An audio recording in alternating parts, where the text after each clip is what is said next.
Hey guys, so Lord here, back again with another review, and today we'll be taking a look at the Mattel Masterverse Masters of the Universe Revelation Mer-Man. Now before we get into it here, let us first take a look-see at both the front and the back of the packaging. So without further ado, let's get into it. Now before we get into the meat and taters of this review, Mer-Man does come with a plethora of accessories. First up, Mer-Man comes with 3 sets of interchangeable hands, the first of which being this pair of Kung Fu grip hands.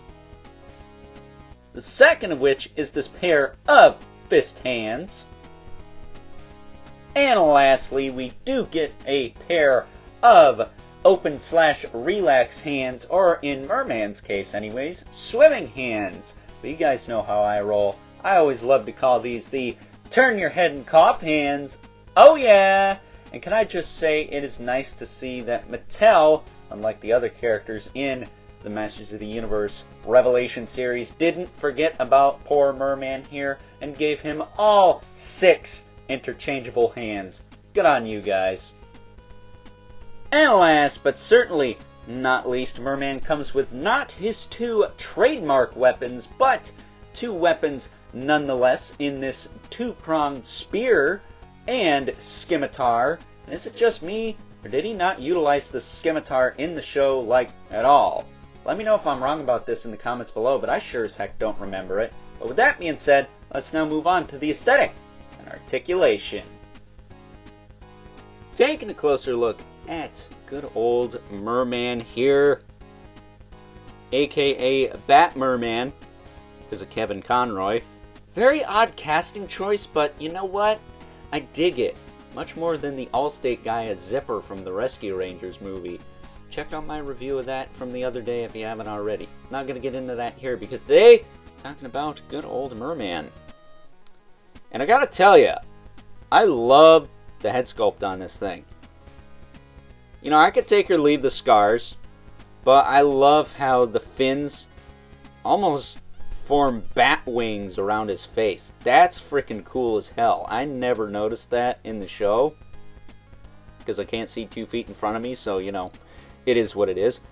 But having it on this figure, that is cool as hell. I love that.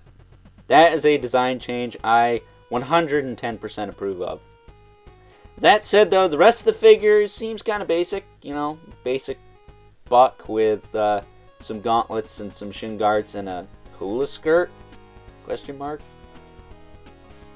Curious if we'll get a classic version of this guy. I'm sure we will at some point, but it's only a matter of time, I guess. That said, though, I don't hate this version, but I do wish the scars were sculpted on as opposed to just being painted on. Comes off a little cheap, but here's the deal. They got this torso made. They got these arms made. They're going to reuse them. Like these arms, these legs, this torso, with the exception of the skirt and the head, this is already a classic Mer-Man. Okay, as far as a buck goes, so I know Mattel's not going to screw up and not give us that. Just got to give them time because they're dropping a lot of stuff lately.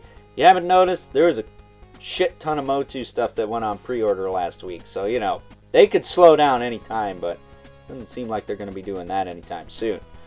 That said, though, as far as articulation goes, it's your basic Masterverse articulation. His head's on a double ball peg type joint here. Works pretty well. You get some tilt out of that, which I can't say a lot of these get a lot of tilt. Him and Trapjaw seem to have everyone else beat. Shoulders go out to the side, they go back down, all around. Bicep swivel, double joint at the elbow, gives you a little over 90. Hindered by the gauntlet, but that's okay. Wrists rotate and hinge, but I'm going to tell you right now, for whatever reason, this side on mine is loose as hell. Like, there is little to no friction on that.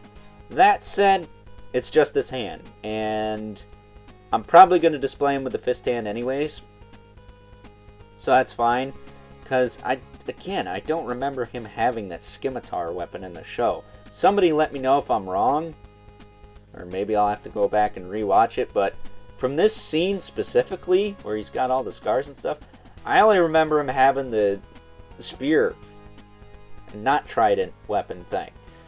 I don't remember that sword, unless he had it on his back or something, or on his side, but there's nowhere to put it there. I don't know. Let me know if I'm wrong on that. Torso crunches forward, not so much back. Does tilt side to side though, so that's nice. He's got a waist swivel. Get that out of the way. His hips can kick out to the side pretty well, considering he's got the skirt going on. I'd say if you're handy with an X-Acto knife, you could cut these a little more and get more range out of this guy, but I don't really have any interest in doing that. He's going to be standing in neutral for the most part anyways. He does kick forward and back. He's got a thigh cut, double jointed knee. We're getting better with the knees. They're not as tight on these. They're tight, but they're not tight. That said, the calf rotation's getting a little loose, so maybe stiffen that up a bit, just a little, not too much. My Trapjaw and Barbarian Skeletor were a little stuck when I got them out the package, so maybe not that tight, but, you know, a little tighter than, well, you know what? These seem to be about average, so, you know what? I'll shut up. But still, some of them can be loose. And he also has a hinge in the foot with a rocker. He's got the Skeletor feet, but that's how the vintage figure was, so I don't know what the big deal about that is. I like that he has the webbed hands. You could say these are webbed, they're just close together. I don't know. Use your imagination, people. They're freaking toys. That said, he does have the peg holes at the bottom of the feet for the display stand that he does not come with. A flashback there. Back to when Mer-Man didn't sound like Batman. Or when Kevin Conroy voiced Batman, maybe I should say. But of course, you guys know, I always say the McFarlane stands work best with these guys. Pegs match up with the holes in their feet, so they fit really well on there. Get them centered though. Really like this figure though. I know it's not everyone's cup of tea. And if you were lucky enough to get him at half price, hey, good for you, Dad. After I pay full price for mine. So that's how that shit always works, right? I pay full rep for mine, then everyone else I know gets it on clearance. It is what it is. Well, that being said, let's now move on and take a look at some size comparisons. First up, here's our new-ish Masterverse Mer-Man next to his Origins and 2000X counterparts, and I decided to go with his first Origins release because I do believe the Revelation design for this character is inspired by his vintage toy look more so than anything. Next up, here he is alongside a couple of heroic warriors from the Masterverse line, Merc Tila and Man-at-Arms.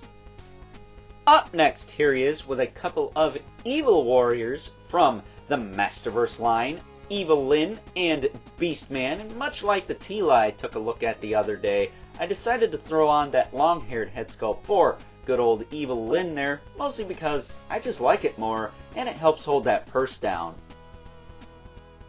And last, but certainly not least, we have our two regulars, the Mythic Legions for the Mandibulus, the 11th Spawn, who as usual, towers over everyone. And even though Mer-Man does have the cool Batwing fins on his head there, he is still no match for good old Al Simmons here. So with that being said, time to wrap things up, some final thoughts.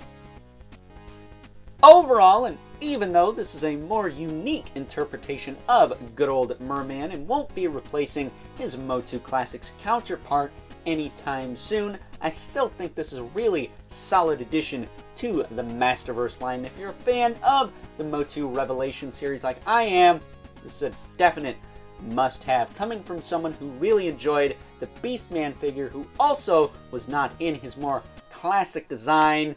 I really like this different look for Mer-Man. He looks tough, he looks badass, he looks like he's been through some shit and is about to give you some shit for putting him through some shit. You know what I mean. That said, I wouldn't mind seeing classic versions of both Mer-Man and Beastman respectively in the Masterverse line at some point, but since there hasn't really been any announcements of that so far, we'll just have to keep our fingers crossed for now. But Again, you like different looks for the Masters of the Universe characters like me, and this is a definite must-have, and I highly suggest you track this guy down and pick him up. If not, pass him on by. Leave him for somebody else. So with that being said, I hope you guys enjoyed this review. If you're so inclined, please don't forget to comment, like, subscribe, and hit the bell so you know whenever I upload more reviews like this one. And if you haven't already, please hit me up on Instagram at Overlord Productions. But as always, keep the comments civil, because the world sucks enough as it is. Especially when everyone forgets about you like poor Mer-Man here.